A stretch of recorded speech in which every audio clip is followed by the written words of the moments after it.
What is up? I haven't been vlogging for a while, so I figured I'd give a little update what's going on with my life. Okay, why are you backing out? I'm coming. Do you not pay attention? Dumbass. Sorry it's been so long. Also, sorry the fucking view is, this angle is awful. I got a new car. There's nowhere to put the tripod, so I had to get a magnet, but it's on like the left side of the steering wheel, which I don't like. Someone is having a graduation party. Congrats. Just graduated high school. Lame. Try getting a college degree. But anyways, I'm here. I got my Big B. Love Big B, my strawberry punch mocktail. Anyways, I love Big B. If you are lucky enough, Big B, there's not a whole lot of them, I will say. It is a franchise. It's not like a small business, but like there's just not a lot of them out there. And so if you're lucky to have a Big B near you, strawberry punch mocktail, holy shit. It's like Red Bull and lemonade and strawberry syrup. It's very good. And then they put little chunks of strawberries in it, which I actually don't really like because I'm not gonna eat those strawberries afterwards, you know what I mean? So it kind of just feels like a waste. Oh god, that's good. Anyway, speaking of Big B, I fucking love going to Big B because I'm such a regular now that they know my name there. Like I'm on a first name basis with a couple of the baristas, and they come in, they're like, hey Lindsay, how's it going? And I'm like, oh my god, hi! I love Big B. They're so cool over there. The baristas are really awesome. Just like very nice people. And yeah, and their drinks are good. You know, it's better than going to Starbucks or Dunkin'. So I'm having a hard time finding a new job. So that one job I was talking about in my last video did not work out. Turns out they're kind of always interviewing even when they don't have spots open. So like they wasted my time is what happened. I'm like applying to jobs left and right. I'm trying to do marketing as well as IT. So either of those I think would be good for me. But I'm not coming up on a lot. I did have a couple interviews. I had an interview for a sales position this past week, and the thing is I'm not really into sales, but I think it's one of my very first in-person interviews. You know, I had to go down to the Sears Tower in Chicago for it, which was pretty cool. It doesn't pay very well. I don't think I'd be able to support myself in Chicago really. Which sucks. And also, I don't know if I really want to do sales is the thing. I got an interview with a really big healthcare software company that like everyone out of college works for, including one of my friends.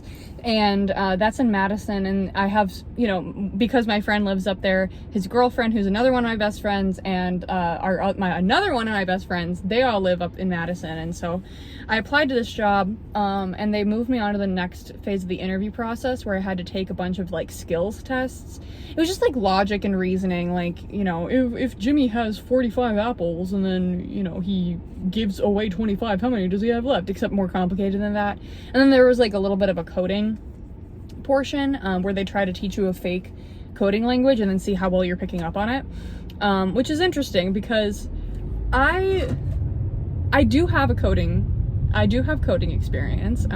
I built my own personal website from scratch, lindsaydrostic.com. It's got my blog, it's got a link to this channel, it's got my resume, it just has a bunch of shit.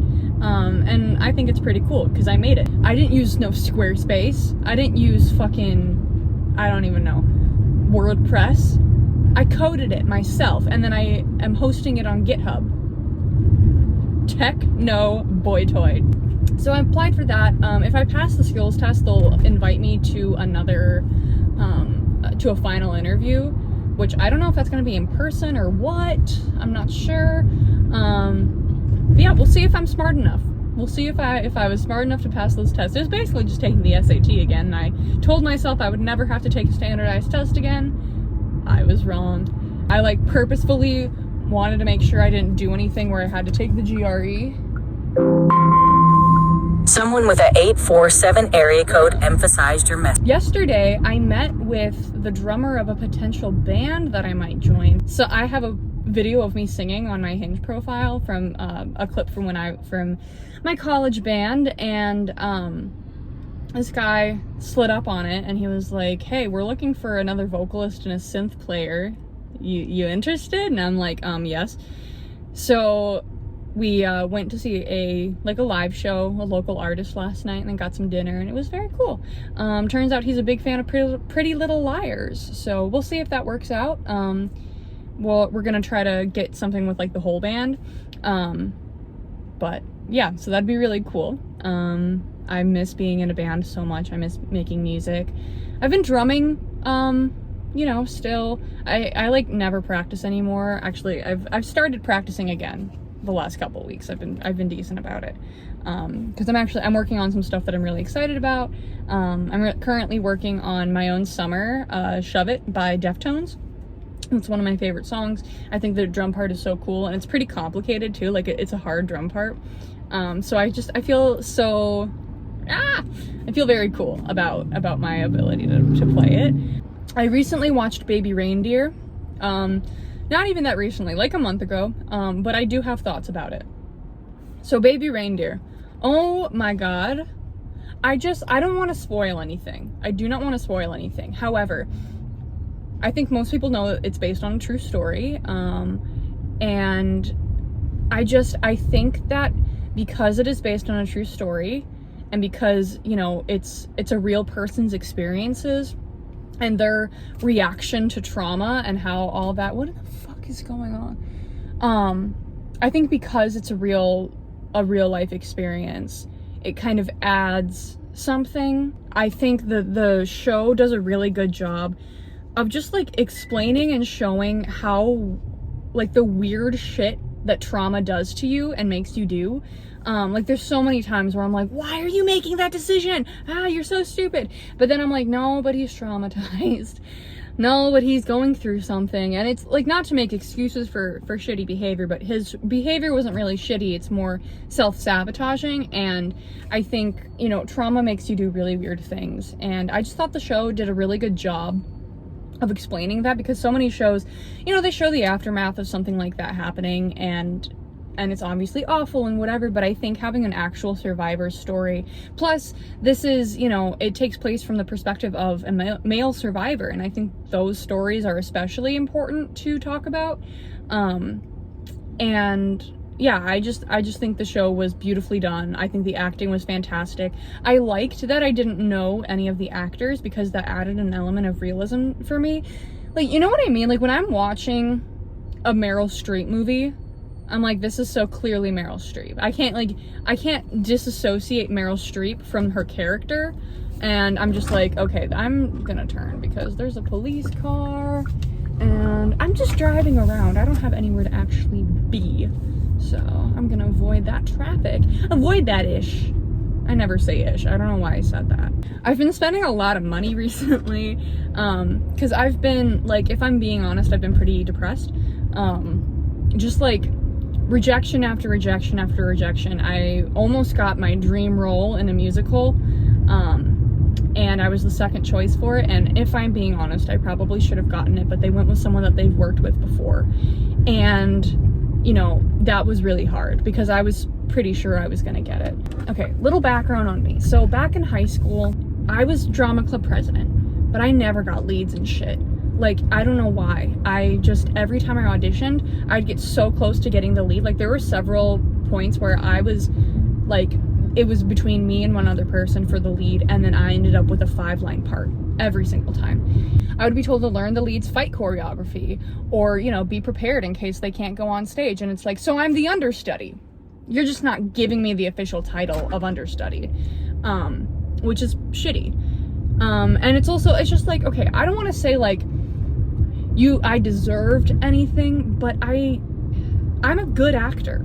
I'm a good actor, and I was in high school, and I put my all into everything that I do. Like, I put my whole pussy into everything. I tried to make a difference in that theater department, and I think I maybe did a little bit as a president, but I don't I didn't get the acting experience out of it that I wanted. The closest I ever got to a lead was we did a production of Little Women, and I got to play the older version of Beth. So I got to die, but I split the role with someone else. So I didn't really get to fully dive into the character. So anyway, so in high school, and my high school did a lot of musical theater. So I always was like, I can't do musical theater. I can sing in choir, I guess, and I guess I'm an okay singer. I can songwrite, but that's about it. And I was like, I'm just not cut out for musical theater. I don't have the voice for it. It's not who I am. So I stopped doing musical theater. And then I went to college. Okay, why are you going so fucking slow? Also, why are you in the middle of the turn lane? Fucking writing half the... Dumbass. Why are we going under the speed limit? Fucking Christ. I get road ragey. I'm sorry. Since high school, I had this like complex that I couldn't do musical theater, that I didn't have the voice for it. It wasn't whatever. It just wasn't my genre. But I knew that I was a great actress. Like, I knew that, and I wanted to stay. Like, that was a conviction of mine, like a strong belief. I know that I'm a good actor.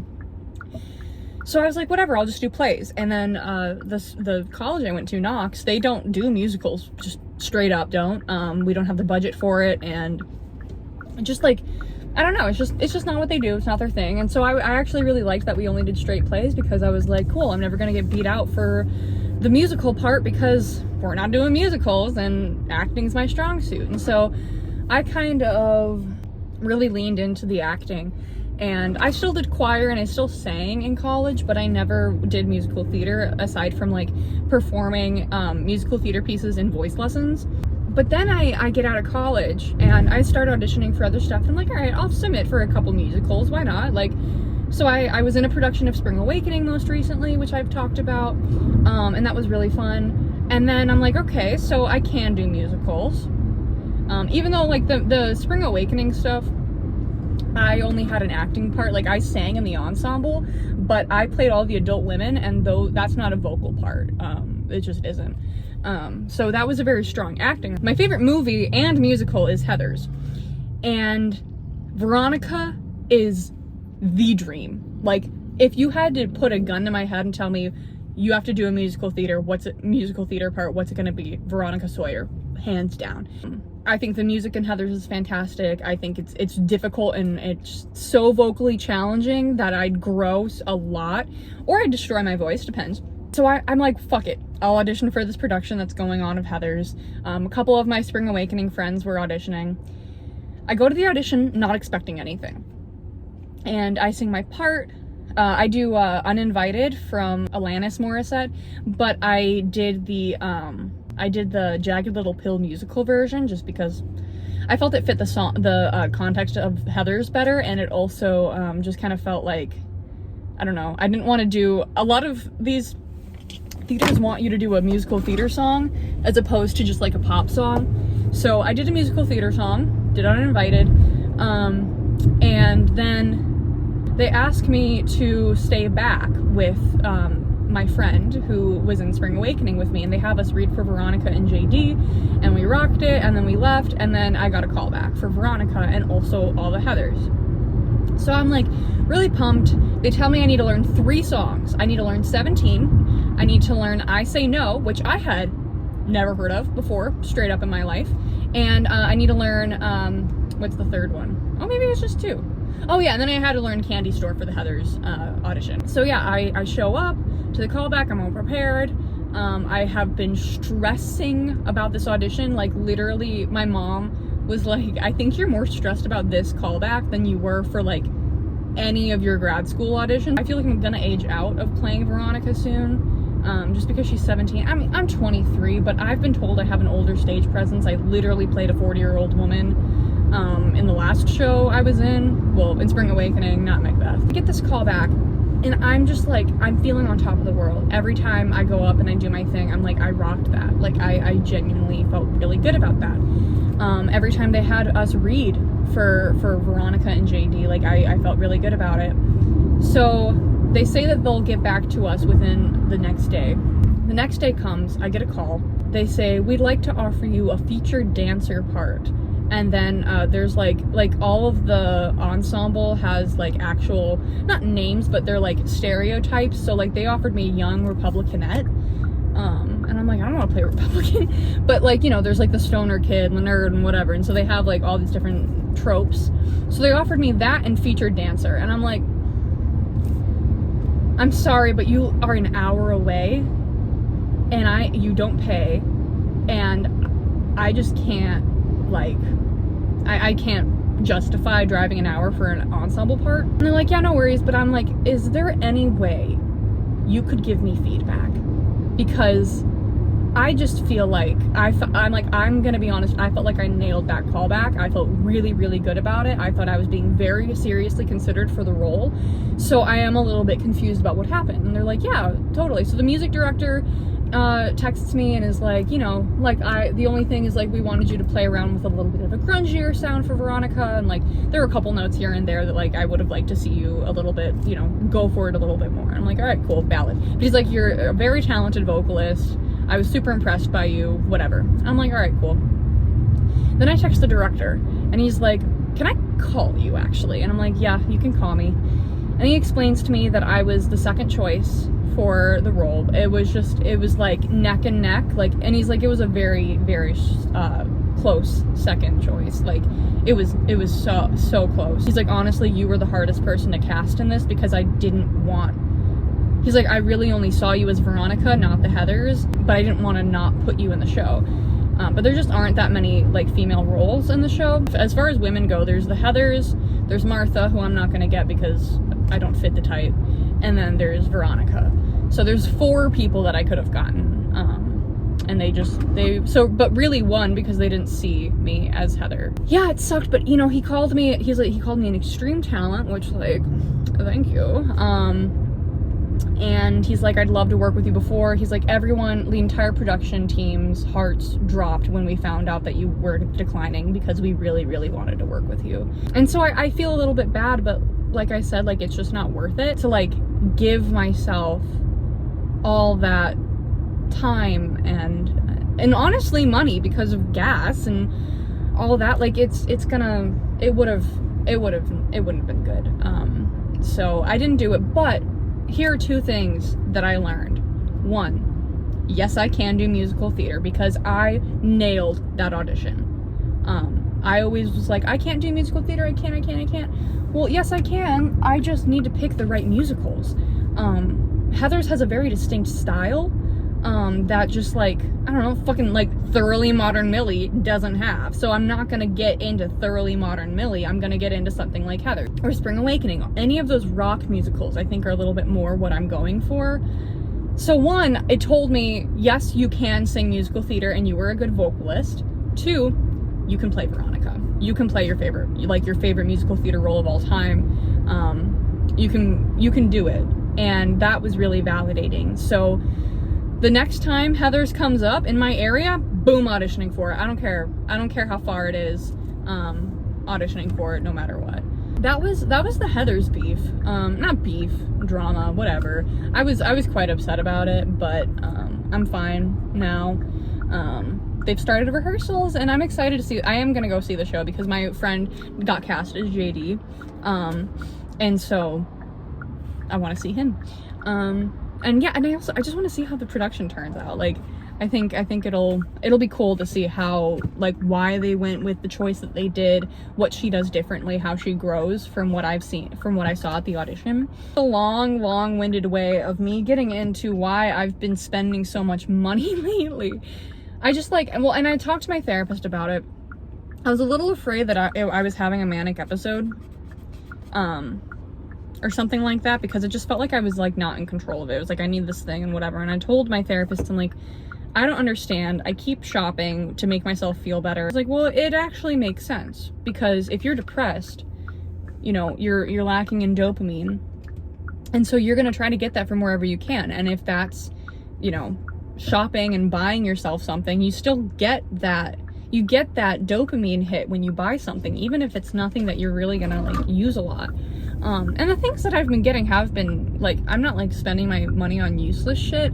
I'm getting like beauty products. I'm really investing in like my skincare, my hair care routine, but it's just like stuff that I don't need to do. I know I just got done saying I need to stop spending money, but I do think I'm gonna go to Target because I want to get a mouse that'll work with my MacBook.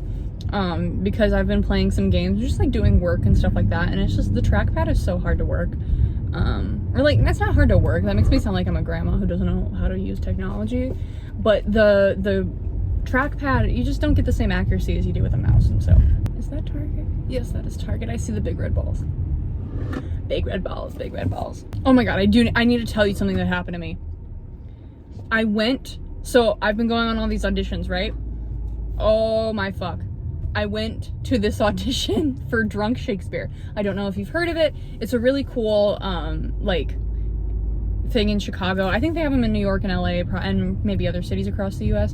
Basically, one of the Shakespeare actors takes 5 shots on stage, and then they attempt to do like an abridged version of a Shakespeare play. So when I went and saw it, they were doing Macbeth, which is my favorite Shakespeare play, and obviously I was just in it, and they're still doing Macbeth, which is what I auditioned for. So I auditioned for Drunk Shakespeare's production of Macbeth. I go in and I'm ready to do my monologue. This was not an appointments-based audition. This was a first come, first serve. Show up and we'll try to get you in. So it was going from 1 to 4. I got there around, or from 12, yeah, from 1 to 12:30 to 4. I got there around like 1:15, and there's already a line of people. So I wait, and I was just like, it was like, yeah, you know, whatever name on the list you are, that's the number you go. I'm waiting and I'm waiting and I'm waiting. I'm sitting on the stoop, watching Teen Wolf on my phone, which ended up dying as I'm trying to get out of Chicago. And it's getting to my point, or it's getting close to when I'm supposed to go in. And this girl goes in front of me, or, you know, she goes a few people ahead of me. She comes out halfway through her audition. She goes, "Can I get a volunteer?" I'm like, okay, sure. So I go in and she's like, "I need help telling a joke." I'm like, sure. Yeah, whatever. So yeah, for the Drunk Shakespeare audition, they asked you to show any special skills. So I think that's what she's doing with this whole joke thing. She wants to, you know, and it's a really funny, silly kind of thing. So they're gonna want fun silliness. So I go in to help her with this joke. And she starts off with like, all right, yeah, so we all know the Barbie movie. We all loved the Barbie movie. I'm assuming you played with Barbies as a child? I'm like, yeah, I did. And she's like, yeah, so if you've played with Barbies as a kid, you probably know approximately how big a Barbie is. You know, it's like that high. And I'm like, yeah, sure. She's like, all right, so now I want you to close your eyes and I want you to point to Barbie's head. So I close my eyes, I point, I'm right on the money. And she's like, wow, that was actually really good. She's like, all right, now I want you to close your eyes and do it with Barbie's feet. But this time I want you to like cover your eyes so I know you're not cheating. I'm like, okay, do it, point to Barbie's feet, I'm dead on the money. She's like, all right, there's no way you're not cheating. So she's like, now I'm gonna cover your eyes. And then I'm like, okay, so she covers my eyes. She goes, now point to Barbie's pussy. I point to Barbie's pussy. She sucks my finger. She sucks my finger while I'm blindfolded and didn't tell me beforehand. My finger got sexually assaulted by this woman. And so I obviously jump back and I'm like, what the fuck? And then I left because the joke was over, and then I went in for my audition, and the auditor is like, hey, thanks for participating in that. I'm sure you did not consent to getting your finger sucked. And I'm like, no, I did not, but I'm here to do my audition. I did my little monologue, sang a little ditty, walked out, and then went home. The thing about auditions that is so funny is you spend all this time to go to the audition. I live in the Chicago suburbs, and this audition was in the city. So I had to take, you know, an hour and 15-minute train ride there. I had to take the L, you know, once I got to Chicago, I had to take the L to the actual station, or to the actual theater. Then I'm waiting for like, I think probably 2 hours. I go in for 3 minutes. For a 3-minute little audition. They see me, they see my face, they say, you know, what's up? what's up, ho? And I say, hi, here's what I got. And then they say, okay, thank you. And then I might never hear from them again. I haven't heard anything from them yet. It's been a couple weeks though, so maybe I'll give them a little bit more time. But yeah. So that was my drunk Shakespeare story. Got my finger sucked story for sure. And I'm like, girl, how did you know? Like, some people would have punched her in the face. Like, some people straight up would have punched that girl in the face or freaked out on her. Like, I was chill about it, and it took me until I'm like on the train home to be like, wait, that was actually really fucked up. At first I was just so shocked when it happened, and I was like in audition mode. I'm like, okay, I can't let this shake me.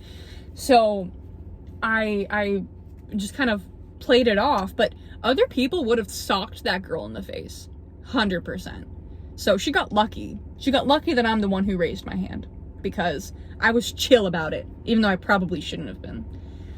Anyways, I'm in the Target parking lot now, and I'm gonna go in and look for a mouse. I'll see you in a minute. All right, I'm out of Target. Also, it turns out if you rotate the phone the other way, it looks better. So here's my haul. I know I said I went in there for one thing, and I know I also said I needed to stop spending money, but so first thing, I went in for the mouse. So I got this little purple mouse. I think it's so cute. I was also looking for a mouse pad, but I couldn't find anything that like went with it, and I didn't really want like just a plain black mouse pad. Then I got just this thing to like put your hair back while you do your skincare or whatever. Oh god. I already have one of these, but I don't like it. It doesn't go over my head very well. Then I got this, I don't know, I just saw it. It's a flat body scrubber. I usually use a loofah, but I've just heard that they're not great. Like, they get dirty so quickly, and I don't know. Like, they're made of plastics. Although this is plastic too. This says it's 100% recyclable though. And it sticks to the shower wall. You joking? Actually, that's pretty fucking dope. I'm not gonna lie about that. And then I got this t-shirt, or this little tank top. I don't know, I thought it was cute, kind of denim-y, whatever. Yeah, and the last thing, I've been wanting to try this forever, and the Target that I just went to has an Ulta in it, so I got the MAC, the viral MAC, like, MAC Squirt Plump. Why would they name it that? Why? Why would they name it that? They had to know. They had to know what people were gonna say. Okay.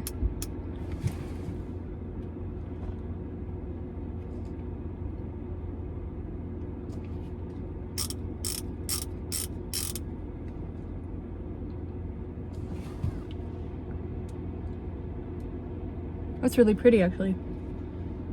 And it's yummy.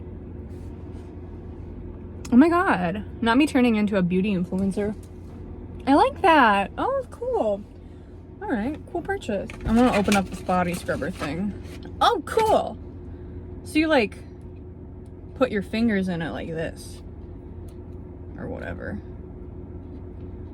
My hands aren't big enough. You just...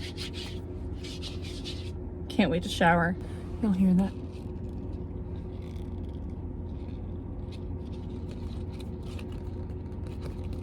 I'm turning into an ASMR channel too. Also, funny thing that happened to me. I had an interview, like I said, at the Sears Tower the other day. And I'm like getting ready for it. I look great. I have my business casual. Actually, it wasn't business casual. It was just straight up business. So I am all ready. I'm excited, but I needed to go to the library real quick because I needed to print out my resume. I'm backing out and I'm all excited for this interview, and I hit the side of the garage with my mirror. So I hit the side of the garage with my mirror right before my job interview. About to drive to the train station and hit my car. Brand new car. This car is like maybe a month old. So that's really, that pissed me off a lot. And of course this is my parents' car, it's not mine. So, and then, you know, I'm all like frazzled, and my dad's like, it's okay, you know, it's just the mirror, like it's fine, we'll fix it. And he's like, just don't let it rattle you, just go to your interview, do your thing, you'll be fine. But what's funny is this happened to my mom too. Back when she like had just graduated college, she was driving to an interview in Chicago, and she like had a bunch of time left over. She got there like super early, and she had a bunch of time until her interview, so she's like, all right, I'll just drive around the city a little bit. Ends up going in the complete opposite direction.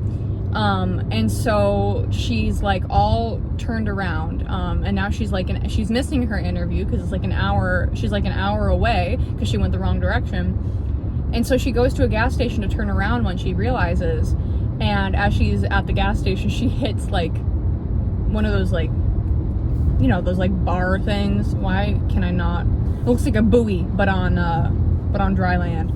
So she hits one of those with her car and then has to drive to the interview. So she's all frazzled. So I'm like mother, like daughter. Hopefully, I mean, she got that job, so maybe I'll get this job. I think that's it from me, honestly. Yeah.